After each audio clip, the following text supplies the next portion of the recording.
राज्यर निर्देश रे 11 तारीख 30 तारीख मध्य आम जो जनसंपर्क पदयात्रा निर्देश आसी आम 11 तारीख बलराम प्रसाद अमानपुर आरंभ करी भोगबणी पंचायत सारू एवं 12 तारीख दिन बंरपाल ठारू झजिर होकरी बंदा किसी अंश आम शह शह संख्यार ये पदयात्रा समस्त नेता को लेकर सारीजु एवं आज नुआहाता गंठी नुआहाता आरंभ कलु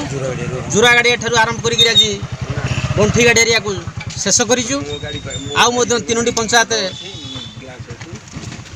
मोर दायित्व थी तीनोटी पंचायत मो मंडल रे अच्छी गुतुमरा बुढ़ापंग एवं गड़संत्री ताकू निर्धारित तारीख रे ताकू सारिबु एवं